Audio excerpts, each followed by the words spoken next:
사랑과 은혜가 풍성하신 하나님 아버지, 어제 오늘은 날씨가 선선한 것이 어느덧 여름은 지나고 가을이 성큼 다가온 것이 실감납니다.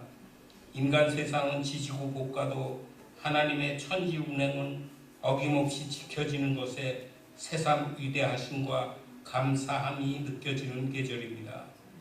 오늘 저에게 은혜의 말씀을 허락하사 담임 목사님을 통하여 저에게 전해주시는 복음이 저희 믿음의 뼈와 살이 되는 자양분이 되게 하여 주시옵소서. 국제적으로 국내적으로 복잡하고 갈등 요인이 많아지고 경제적으로 어려운 일이 몰려오는데 정치인들은 국민의 살림살이보다는 당리당략에 묶여 서로 다투는 모습을 보이고 있습니다. 국가 지도자들이 하나님을 경외하고 국민 무서운 것을 깨닫고 이 어려운 난국을 헤쳐나가는데 머리를 맞대고 슬기롭게 변화하게 도와주소서. 새 강릉교회 성도들 중 육체의 곤고함으로 고통받는 처지의 식구들 하루속히 병고에서 벗어나는 은사를 베푸시고 가정에 바라는 것들이 기도하는 대로 응답하게 하여 주옵소서. 새 강릉교회 각 기관들도 새로운 각오로 강건하게 작동하도록 도우시고 이런 모든 일에 앞장서는 담임 목사님께 영육간의 강건함을 허락하여 주옵소서. 오늘의 수요 기도회가 끝나는 시간까지 성령의 인도하심으로 은혜 충만한 시간만 되도록 바라며 예수 그리스도 이름 받들어 기도드리옵나이다. 아멘.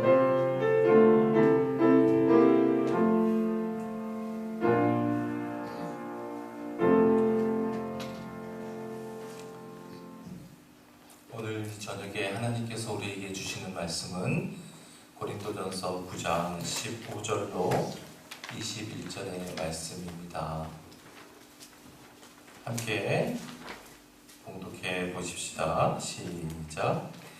그러나 내가 이것을 하나도 쓰지 아니하였고 또 이 말을 쓰는 것은 내게 이같이 하여 달라는 것이 아니라 내가 차라리 죽을지언정 누구든지 내 자랑하는 것을 헛된 대로 돌리지 못하게 하리라. 내가 복음을 전할지라도 자랑할 것이 없음은 내가 부득불할 일이니라. 만일 복음을 하지 아니하면 내게 화가 있을 것이로다. 내가 내 자의로 이것을 행하면 상을 얻으려니와 내가 자의로 아니한다 할지라도 나는 사명을 받았노라. 그런즉 내 상이 무엇이냐? 내가 복음을 전할 때에 값없이 전하고 복음으로 말미암아 내게 있는 권리를 다 쓰지 아니하는 이것이로다. 내가 모든 사람에게서 자유로우나 스스로 모든 사람에게 종이 된 것은 더 많은 사람을 얻고자 함이라. 유대인들에게 내가 유대인과 같이 된 것은 유대인들을 얻고자 함이요 율법 아래에 있는 자들에게는 내가 율법 아래에 있지 아니하나 율법 아래에 있는 자같이 된 것은 율법 아래에 있는 자들을 얻고자 하고요 율법 없는 자에게는 내가 하나님께는 율법 없는 자가 아니요 도리어 그리스도의 율법 아래에 있는 자이나 율법 없는 자와 같이 된 것은 율법 없는 자들을 얻고자 함이라. 아멘. 고린도 교회에 우상에게 맞춰진 제물과 관련해서 논쟁이 격하게 벌어졌습니다.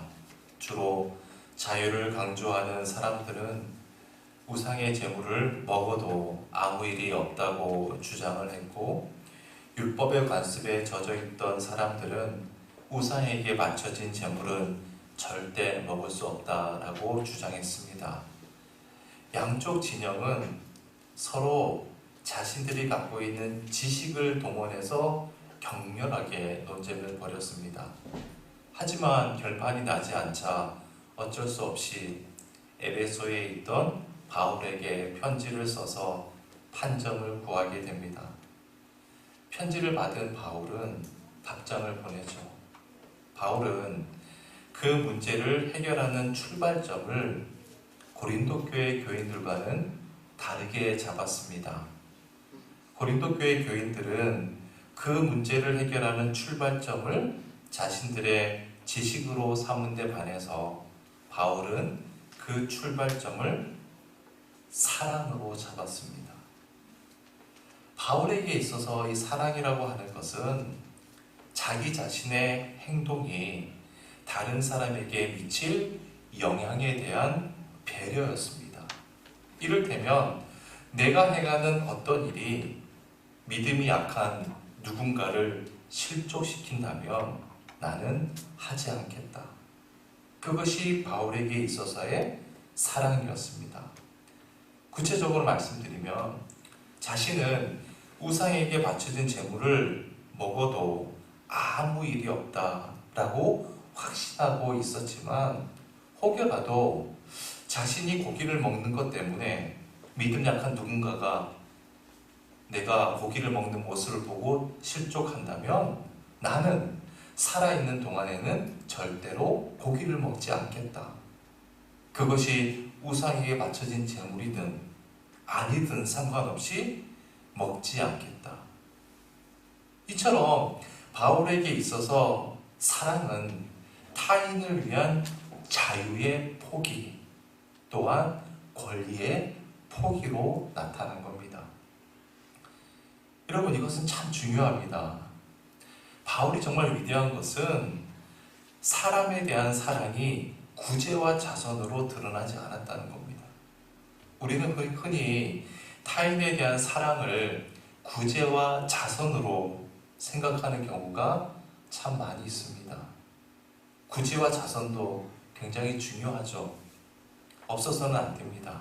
그러나 구제와 자선이 갖는 함정은 내가 쓸 것을 다 쓴 뒤에 남아있는 잉여의 것을 나누는 것으로 내가 누구를 사랑한다고 착각하게 만드는 데 있습니다.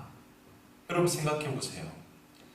나의 쓸 것을 다 쓰고 남은 그 잉여의 것으로 나눈다. 그것은 실은 사랑일 수가 없잖아요.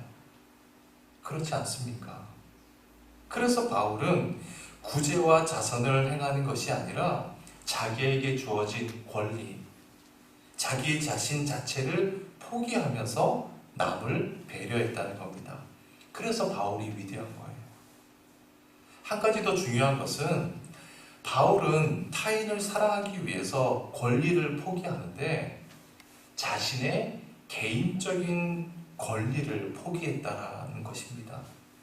우리는 종종 다른 사람으로 하여금 너의 권리를 포기하라고 이야기합니다. 하지만 바울은 교회를 위해서, 공동체의 지체를 위해서 자신의 권리를 포기했습니다. 그래서 우리는 바울로부터 많은 것을 배우게 되는 것이죠. 자, 우리가 8장, 9장, 10장을 통해서 같은 주제인 우상의 제물에 대해서 공부하고 있는데 우선 8장에서는 바울은 믿음이 약한 자를 위해서 자기 자유를 절제하고 포기하는 것이 사랑이라고 이야기했고 9장에서는 자기에게 주어진 권리를 포기하는 것이 참된 사랑임을 강조했습니다. 그래서 9장 1절부터 14절까지 바울은 자신이 당연히 누릴 수 있는 권리를 쭉 열거하고 있죠. 그것은 세상의 관습에만 기인한 것이 아니라 하나님께서 친히 당신의 법을 통해서 보장해 주셨던 권리이기도 했습니다. 이제 본문을 봅시다. 15절입니다. 15절은 우리가 지난 시간에 잠깐 봤었죠. 15절이 뭐라고 시작하죠? 그러나가 참 중요한 접속사라고 했죠. 바울이 1절부터 14절까지 그 권리들을 쭉 열거했던 참된 까닭이 그러나 이후부터 나오는 겁니다. 자, 그러나 내가 이것을 하나도 쓰지 아니하였고, 바울은 주장하기 위해서 그 권리를 밝히는 게 아니라 하나도 쓰지 않았다라고 하는 것을 밝히기 위해서 그 권리에 대해 언급했던 겁니다. 자, 그렇다면 왜 바울이 자기 자신에게 주어진 권리를 다 쓰지 않았는가? 여러분 아시다시피 바울이 고린도에 머물면서 천막, 텐트를 제조하고 팔면서 거기에서 얻은 그 수익금으로 생활도 하고 자비량으로 전도 활동을 하지 않았습니까? 그런데 그 텐트를 제조하고 판 돈이 경제적으로 정말 풍족했나요? 충족했습니까? 그렇지 않았다는 것을 우리가 지난 시간에 잠시 살펴보았죠. 고린도후서 11장 9절 말씀 봅시다. 11장 9절. 이거 지난주에 나눴던 말씀인데 한 번 더 읽어봅시다. 시작. 또 내가 너희와 함께 있을 때 비용이 부족하였으되 아무에게도 누를 끼치지 아니하였음은 마게도냐에서 온 형제들이 나의 부족한 것을 보충하였음이라. 내가 모든 일에 너희에게 폐를 끼치지 않기 위하여 스스로 조심하였고 또 조심하리라. 또 내가 너희와 함께 있을 때, 고린도에 있을 때라는 그런 의미죠. 내가 너희와 함께 고린도 교회에 있을 때 경제적으로 어려움이 있었다는 겁니다. 그런데 마게도냐에서 온 형제들의 그 도움을 받을지언정 너희들한테는 폐를 끼치지 않기 위해서 조심했었고 앞으로도 너희들과 관련해서는 나는 계속 조심할 것이다. 미래형으로 또 이야기한 겁니다. 바울이 왜 이렇게까지 고린도 교회에 대해서 도움받지 않는 것을 강조하면서 조심하고 또 조심했는지 그 이유를 우리가 지난 시간에 3가지 생각해 보았죠. 첫 번째는 당시 헬라 문명 세계는 소위 말하는 우상의 세계라고 했습니다. 우상이 판을 치는 세계였어요. 그래서 가는 곳마다 신전들이 즐비했습니다. 따라서 모든 사람들의 그 삶이 신전과 밀접한 관계를 맺고 있었어요. 자, 그러면 사람들은 신전에 가서 뭔가 바쳐야 합니다. 그러다 보니 신전을 관리하고 집전하는 그 신전 안에서 일하는 사제들은 물질적으로 타락해 있을 수밖에 없다고 했죠. 따라서 사람들의 머릿속에는 이 성직자라고 하면 어떤 생각을 갖고 있냐 하면 저기 신전에서 일하는 사제들, 저 성직자들은 물질적으로 타락한 사람이야. 성직자들은 다 똑같아. 다 타락해 있을 거야. 그런 고정관념이 있거든요. 그래서 바울은 그들과 자신을 스스로 철저히 구별하길 원했던 겁니다. 나는 저 사제들과는 달라야 될 것이다 라고 생각했던 것이죠. 두 번째로는 당시 자기 생계를 위해서 철학을 논하고 설파하고 다니는 떠돌이 철학자들이 있었다고 했습니다. 자, 그렇다면 사람들이 또 어떠한 편견을 가질 수 있을까요? 저기 바울이라고 하는 저 사람도 기독교라고 하는 철학을 가지고 자기 맞벌이 하는데 급급하구나 라는 생각을 가질 수 있을 거 아닙니까? 그래서 바울은 그러한 떠돌이 철학자들과도 자신을 엄격히 구별하고자 했던 거예요. 세 번째로는 고린도 교회 안에는 다른 교회와는 달리 뭐가 있었다고 했어요? 싸움이 있었다고 했는데 어떤 싸움이 있었죠? 파벌이 있었다고 했습니다. 이를테면 베드로파, 바울파, 아볼로파, 또 그리스도파 서로 막 싸우는 거예요. 그래서 바울에 반대되는 파들은 심각하게 바울을 비난하고 모함하는 사람들이 있을 거 아닙니까? 바울은 그들에게 책 잡힐 짓을 하고 싶지 않았던 겁니다. 자, 그러면 종합해 보세요. 종합해 보면 바울이 고린도 교회에 도움받지 않았음을 강조했던 것은 한 가지예요. 자신이 전하고자 하는 복음을 훼손하지 않게 하기 위함이었다는 겁니다. 예수 그리스도의 복음을 있는 그대로 바르게 전하기 위해서 복음을 전하는 자신의 마음의 순수함을 보여주어야 하고, 그것은 고린도 교회 교인들에게 자기 권리를 포기하는 것으로 드러날 수밖에 없었다는 거예요. 그래서 15절 중반절을 봅시다. 15절 중반절. 또 이 말을 쓰는 것은 내게 이같이 하여 달라는 것이 아니라, 내가 권리를 다 안 썼기 때문에 조목조목 따져가면서 지금까지 안 썼던 그 권리들을 다 정산해 달라, 그런 의미가 아니라는 것이죠.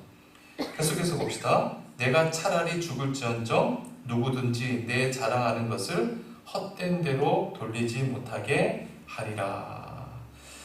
내가 내 권리를 다 쓰지 않은 것은 내 자랑을 헛된 대로 돌리지 않게 하기 위함이다. 설령 내 자랑이 헛된 대로 돌아간다면 난 차라리 죽는 것이 낫다. 여러분, 바울이 여기서 말하는 자랑, 이 자랑이라는 게 대체 뭘까요?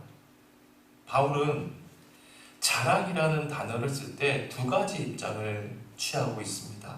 우선 한 가지는 자랑에 대해서 부정적으로 보는 거예요. 이럴 때는 고린도전서 1장 29절이 그 좋은 예입니다. 고린도전서 1장 29절 읽어봅시다. 시작. 이는 아무 육체도 하나님 앞에서 자랑하지 못하게 하려 하심이라. 바울은 인간이 자기 자신을 드러내는 그 자랑에 대해서는 철저하게 부정적인 입장을 가졌습니다. 따라서 인간에게는 자랑할 것이 있어요, 없어요? 없다는 거죠. 반대로 바울은 자랑에 대해서 긍정적인 입장도 있었어요. 고린도전서 1장 31절입니다. 시작.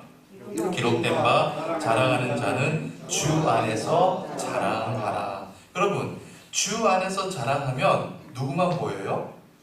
주님만 보이는 거예요. 그러니까 바울은 주님을 높이고 주님을 자랑하는 것에 대해서는 그리스도인의 당연한 의무이자 긍정적인 입장을 갖고 있었습니다. 하지만 자기 자신을 자랑하는 것에 대해서는 철저하게 부정적인 입장을 갖고 있었다는 거예요.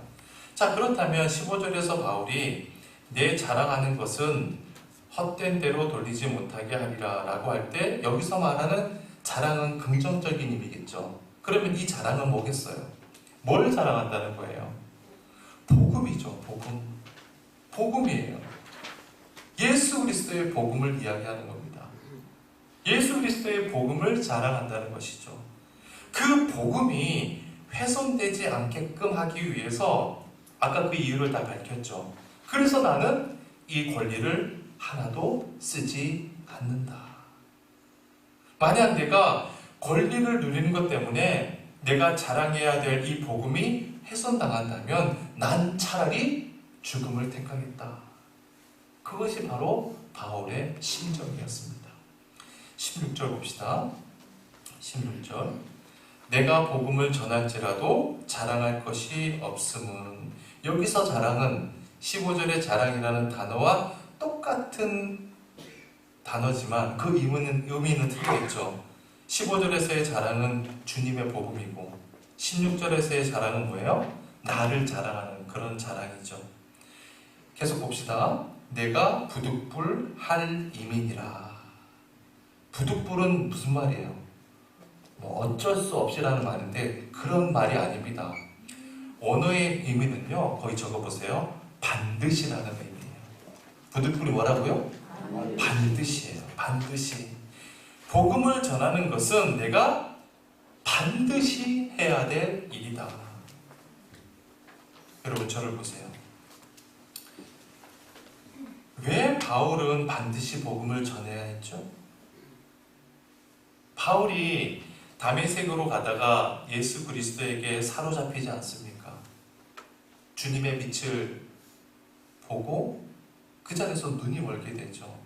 그리고 주님께서 아나니아라고 하는 사람에게 나타나셔서 뭐라고 얘기합니까? 아나니아야, 너는 저기 직가라고 하는 곳에 가면 사울이라고 하는 청년이 있을 텐데 그의 눈이 지금 멀어 있단다. 너가 가서 안수해 주거라. 그리고 낫게 해 주거라. 그렇게 얘기하죠. 그 말을 듣고 아나니아가 곧바로 순종합니까? 아니죠. 주님, 저 사울이라고 하는 청년은 나쁜 사람이에요. 주님을 대적하는 사람이에요. 제가 어떻게 그런 사람을 위해서 기도해주고 안수해 줄 수 있습니까? 저는 죽어도 못합니다. 바로 그때 주님께서 아나니아를 향해서 이렇게 말씀해요. 사도행전 9장 15절입니다. 시작. 주께서 이르시되 가라. 이 사람은 내 이름을 이방인과 임금들과 이스라엘 자손들에게 전하기 위하여 택한 나의 그릇이라. 여러분, 바울은 그 사건 이후로 자기 정체성을 분명히 깨닫게 된 겁니다. 주님께서 왜 자기를 구원해 주셨는지 바울은 알고 있는 거예요. 그 전까지 바울은 주님을 위해서 어떠한 선한 일도 행한 적이 없었잖아요. 오히려 주님의 대적자 아니었습니까? 그런데 주님께서 마치 핀셋으로 콕 집어서 바울을 부르신 까닭이 당신의 택하신 그릇으로 사람들에게 복음을 전하게 하시려는 그 소명을 바울은 그 사건 이후로 단 한 번도 망각하지 않았다는 겁니다. 그래서 바울에게 있어서 복음을 전하는 것은 반드시 해야 되는 일이었던 거예요. 또한 그것은 결코 자신의 자랑이 될 수 없었던 것이죠. 주님께서 그것 때문에 나를 위해 십자가에 돌아가셨고, 그것 때문에 나를 살려주셨고, 그것 때문에 오늘도 자신의 심장을 뛰게 하고 계신다는 사실을 바울은 늘 알고 있었던 겁니다. 16절 하반절입니다. 만일 복음을 전하지 아니하면 내게 뭐가 있을 것이다?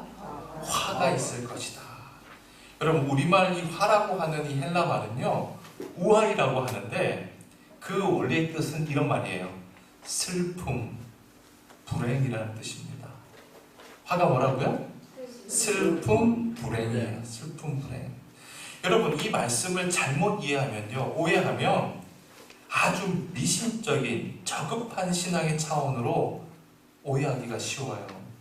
복음을 전하지 않으면 하나님께서 저주하시고 심판하시고 벌을 주시는 분이시다.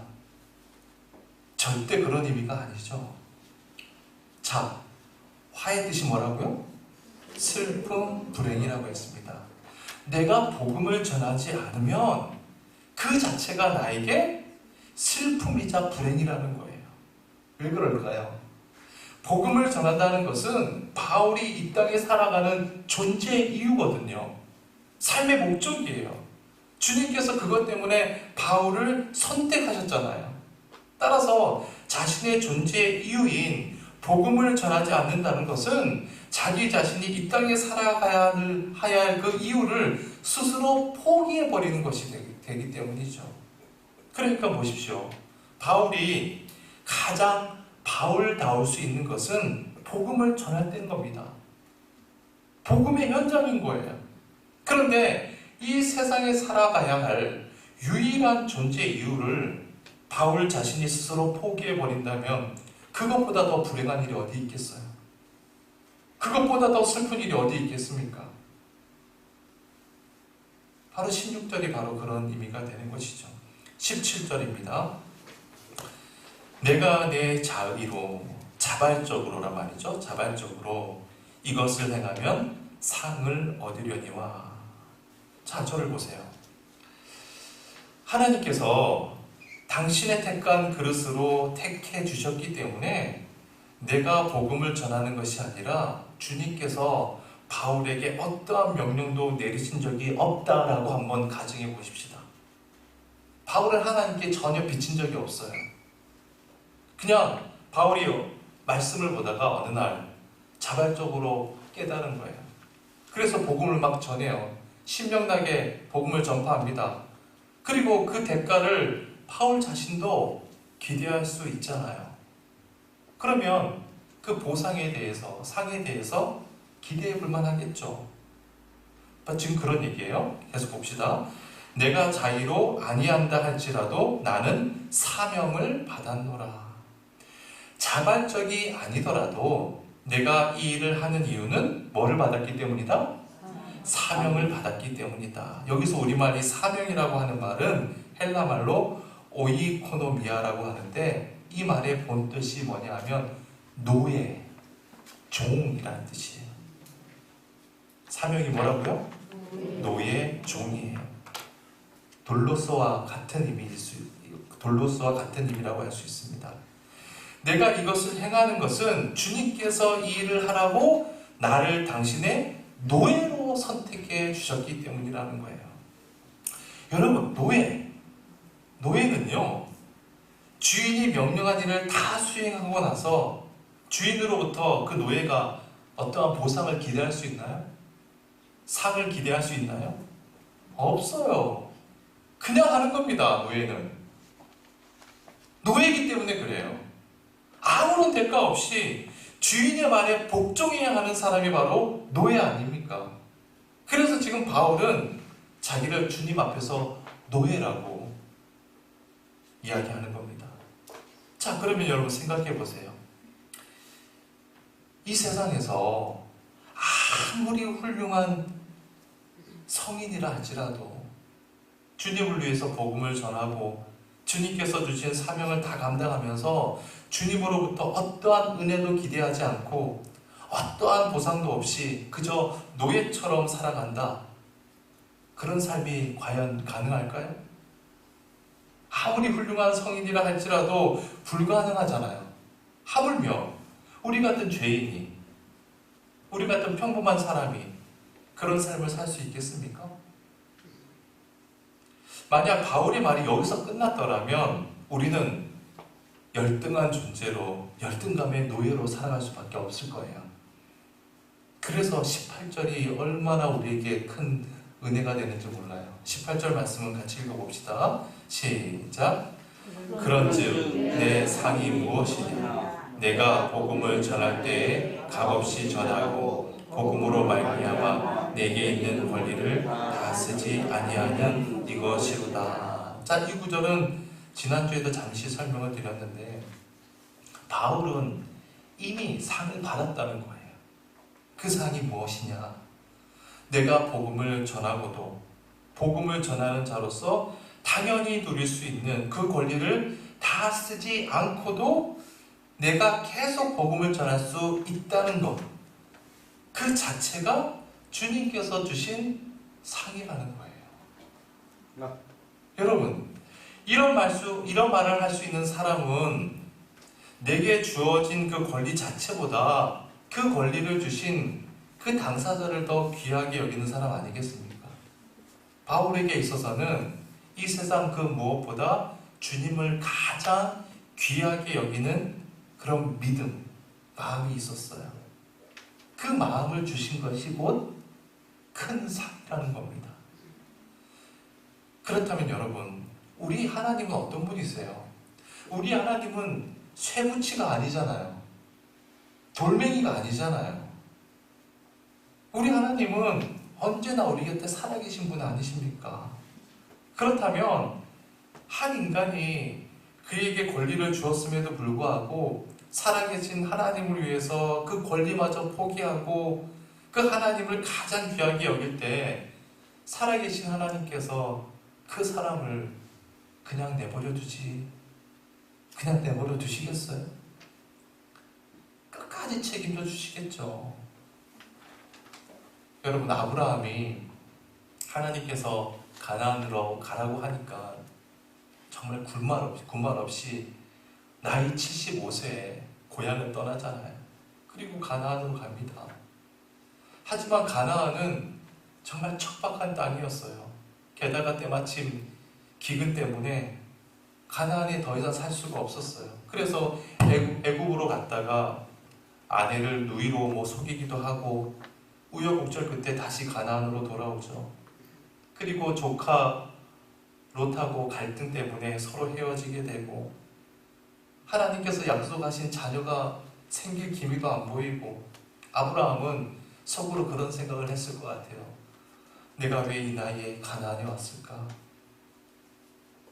절망도 들었을 거고 실망감도 컸을 겁니다.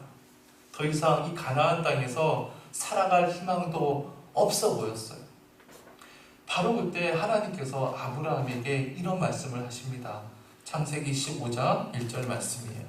시작. 이후에 여호와의 말씀이 환상 중에 아브라함에게 임하여 이르시되 아브라함아 두려워하지 말라. 나는 내 방패요 너의 지극히 큰 상급이니라. 아브라함아, 나는 너의 방패요 너의 지극히 큰 상급이다. 여호와 하나님이 가장 큰 상이라는 거예요. 여러분, 하나님이 우리의 상이신데 그보다 더 큰 상이 어디 있겠습니까? 그렇습니다.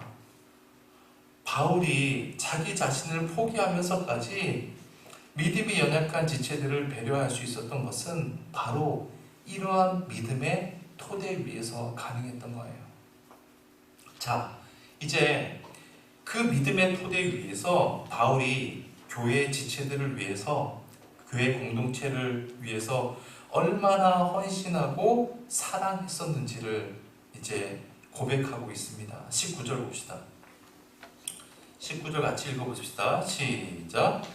내가 모든 사람에게서 자유로우나 스스로 모든 사람에게 종이 된 것은 더 많은 사람을 얻고자 함이라.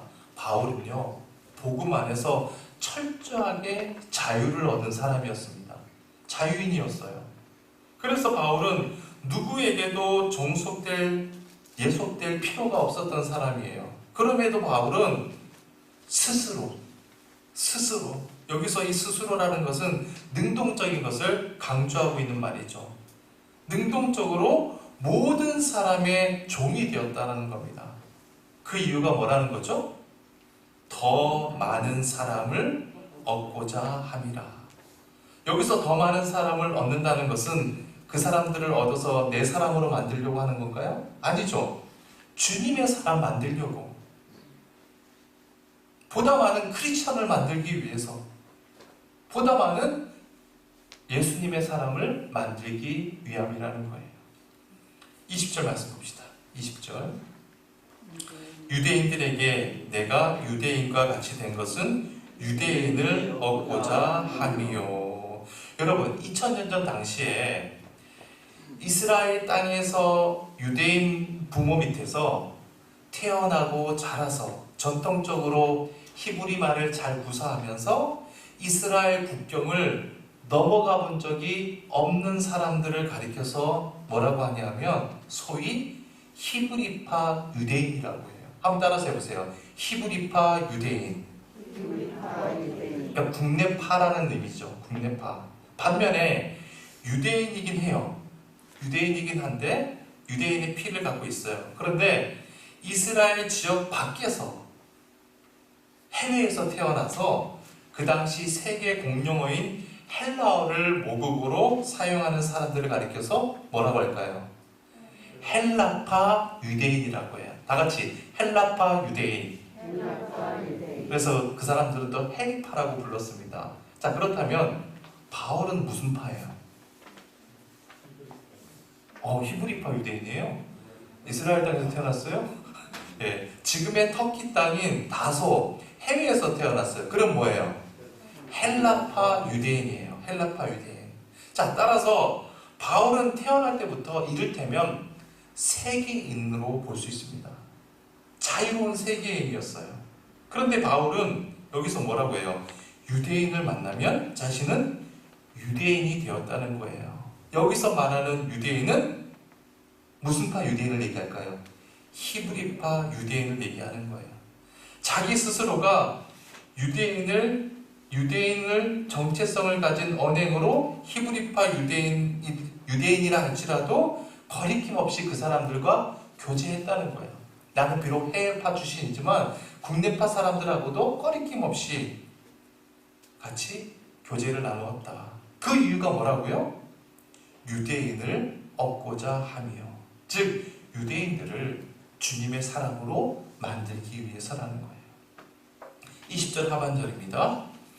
율법 아래에 있는 자들에게는 내가 율법 아래에 있지 아니하나 율법 아래에 있는 자같이 된 것은 율법 아래에 있는 자들을 얻고자 함이요. 여기서 율법 아래에 있는 자들은 어떤 사람들을 지칭할까요? 율법주의자들을 얘기해요. 거기다 적어보세요. 율법 아래에 있는 자들은 어떤 사람들? 율법주의자. 바리새인 같은 사람들. 바울이 나는 율법 아래에 있지 않지만 율법주의자가 아니라는 거죠. 하지만 그들을 얻기 위해서 나 역시 율법 아래에 있는 자같이 했다. 자, 여러분, 이 말은 율법 자체가 무용하고 무의미하다 그런 의미가 아니에요. 여러분, 율법주의자들의 문제가 뭘까요? 그들은 율법을 지킴으로 율법으로 구원을 얻을 수 있다고 생각한 거예요. 말하자면 자기의 의로 구원을 얻을 수 있다라고 생각한 겁니다.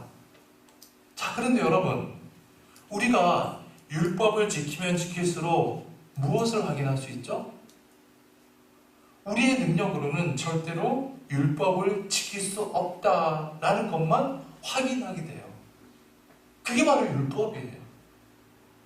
일전에 우리가 로마서를 공부하면서 배우지 않았습니까?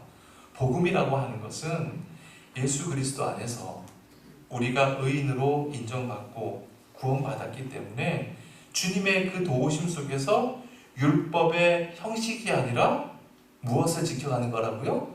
율법의 정신을 지켜가는 것이라고 했습니다. 율법의 조목조목 형식을 지키는 것이 아니라 율법이 담고 있는 그 의미, 정신을 지키는 거라고 했어요. 그러면 율법의 정신이 뭐예요? 여러분, 십계명의 정신이 뭐예요? 하나님 사랑, 그리고 이웃 사랑, 사람 사랑 아닙니까? 하나님 사랑, 이웃 사랑 하자는 거예요. 그 정신을 지켜간다는 거예요. 그것이 바로 율법의 정신이에요. 그래서 나는 이미 복음으로 구원받았지만 율법주의자들을 만나면 그들을 얻기 위해서 나 자신도 율법주의자처럼 내가 처신했다. 여러분, 사도행전 16장을 보면 바울이 2차 전도행을 하면서 이제 루스드라를 갑니다. 근데 루스드라에서 디모데를 만나가지고 그 디모데를 제자 삼고 디모데와 함께 동행하면서 이제 유럽으로 전도여행을 계속 떠나잖아요. 그런데 루스드라에 유독 이 유대인들이 참 많았습니다.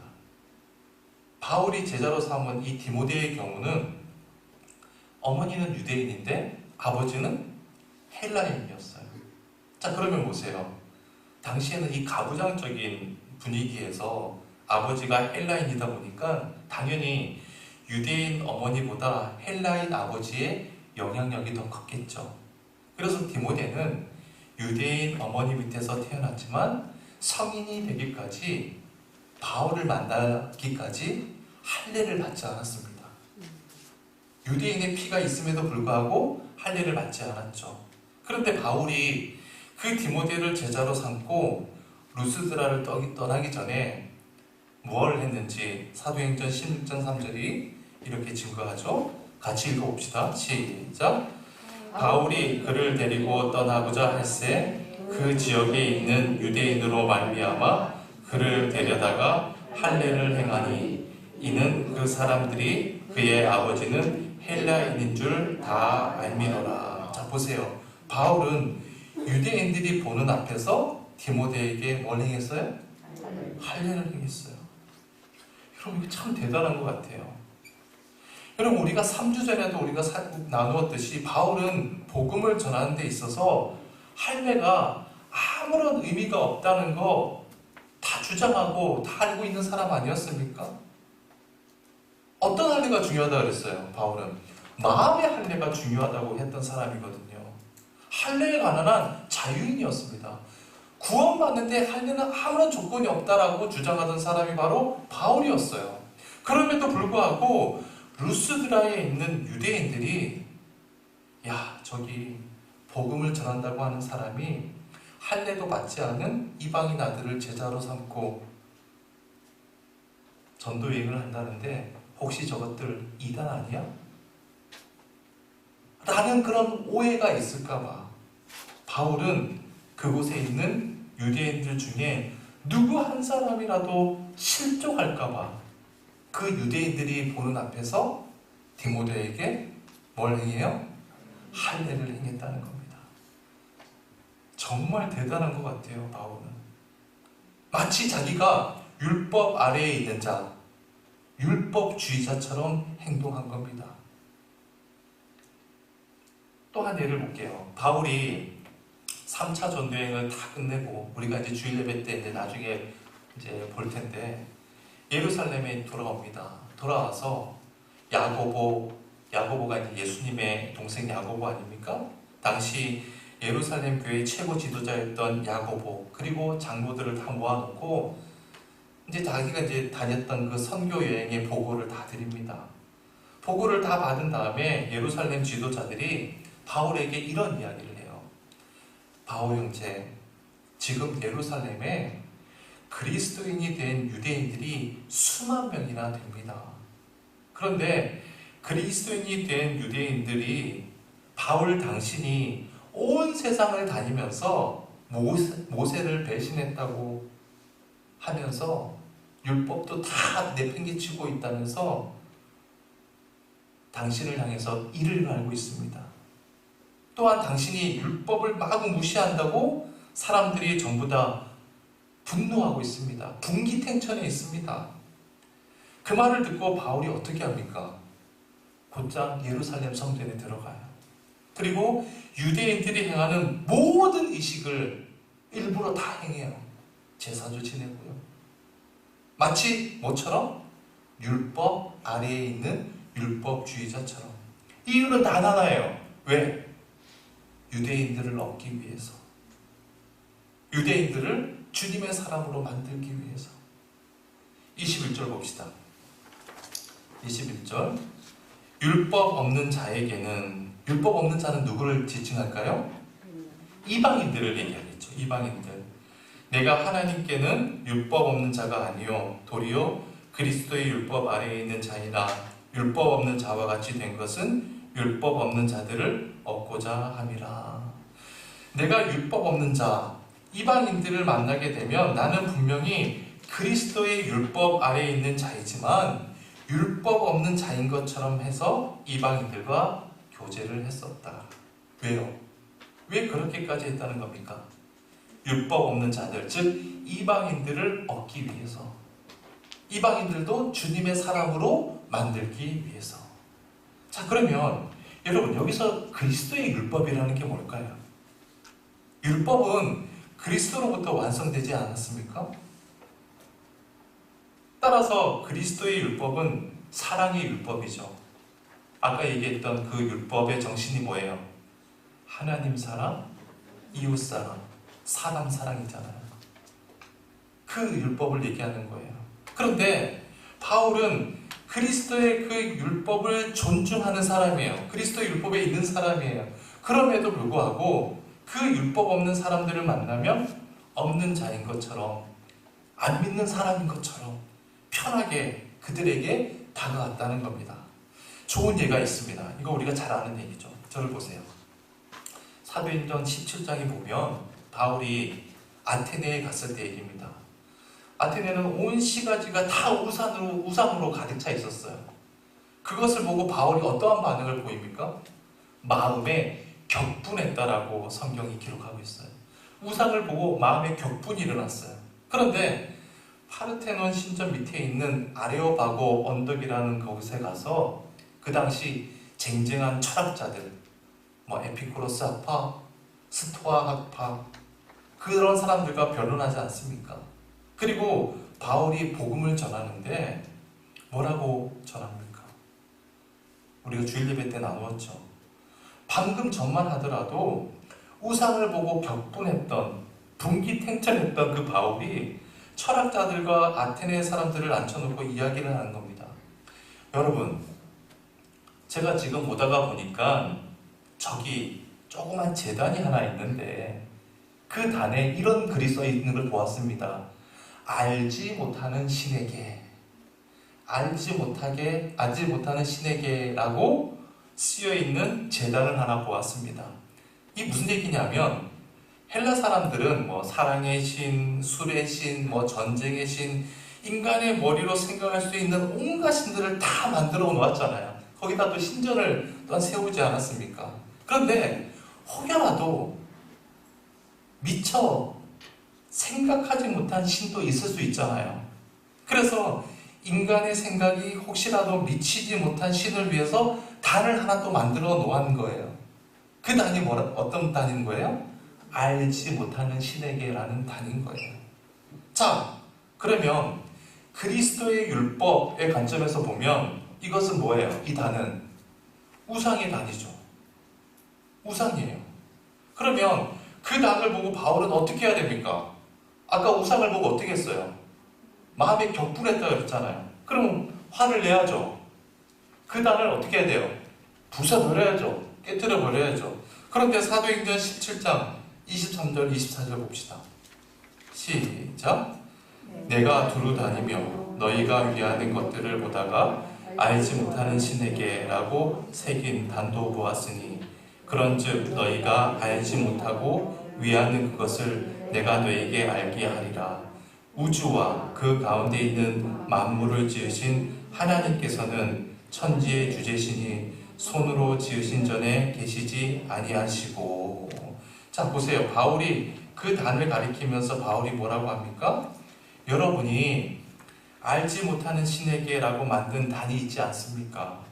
이제부터 여러분들이 만들어 놓은 그 신을 제가 가르쳐 드리겠습니다. 그분은 바로 우주와 천지 만물을 창조하시고 주재하시는 하나님이십니다. 라고 이야기해요. 그러면서 계속 설명을 하는데 제가 24절까지만 읽은 거예요. 자, 그러니까 보세요. 바울은 마치 율법 없는 사람처럼 철학자들에게, 아테네 사람들에게 다가가서 복음을 전했는데 그 이유가 뭐냐면 이유는 하나예요. 그들을 복음 안에서 얻기 위해서, 그들을 주님의 사람으로 만들기 위해서라는 거죠. 여러분, 바울의 존재 이유가 뭐라고요? 바울의 삶의 목적이 뭐였어요? 복음이었어요. 복음. 오직 복음이었습니다. 그래서 바울은 복음 때문에 자유도 포기했고 복음 때문에 자기 권리도 포기했어요. 또한 복음 때문에 때로는 율법주의자처럼, 때로는 율법 없는 사람처럼 행동했습니다.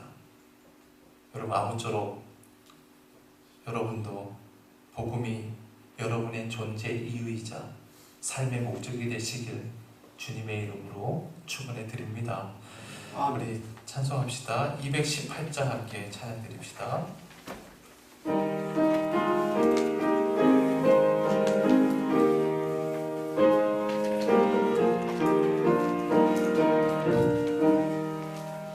내 마음과 정성을 다하여서 주 너의 하나님을 사랑하라. 내 몸을 아끼고 사랑하는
내가 모든 사람에게서 자유로우나 스스로 모든 사람에게 종이 된 것은 더 많은 사람을 얻고자 함이라. 하나님, 바울은 그리스도 안에서 자유가 무엇인지 분명히 안 자유인이었습니다. 그는 진정한 자유인이었습니다. 또한 바울에게는 누릴 수 있는 권리도 많았습니다. 하지만 바울은 스스로 그리스도의 노예가 되어서 오직 복음으로 사람을 얻고자 주님의 사람으로 만들고자 자유도 포기하고 권리도 포기하고 때로는 율법주의자처럼 때로는 율법 없는 사람처럼 행동했습니다. 그 모든 것이 오직 복음 때문이었습니다. 주님, 우리도 바울을 본받기를 원합니다. 이 시간 이후로 오직 복음이 우리의 존재의 이유가 되어서 내게 있는 자유와 권리도 포기할 수 있는 믿음을 허락하여 주옵소서. 우리가 복음을 전하는 데 있어서 실수할 수 있고 넘어질 수 있고 사람들의 시선이 두려워 망설여질 때도 있습니다. 하지만 그럴 때마다 주님께서 함께하여 주셔서 힘과 능력을 주시고 복음만이 내 삶의 이유임을 증명하며 살아갈 수 있도록 인도하여 주옵소서. 모든 은혜 감사드리며 예수님의 이름으로 기도드립니다. 아멘. 하늘에 계신 우리 아버지여, 이름이 거룩히 여김을 받으시오며 나라의 마옵시며 뜻이 하늘에서 이루어진 것 같이 땅에서도 이루어지이다. 오늘날 우리에게 일용할 양식을 주옵시고 우리가 우리에게 죄 지은 자를 사하여 준 것 같이 우리 죄를 사하여 주옵시고 우리를 시험에 들게 하지 마옵시며 다만 악에서 구하옵소서. 내게 나라와 권세와 영광이 아버지께 영원히 있사옵나이다. 아멘.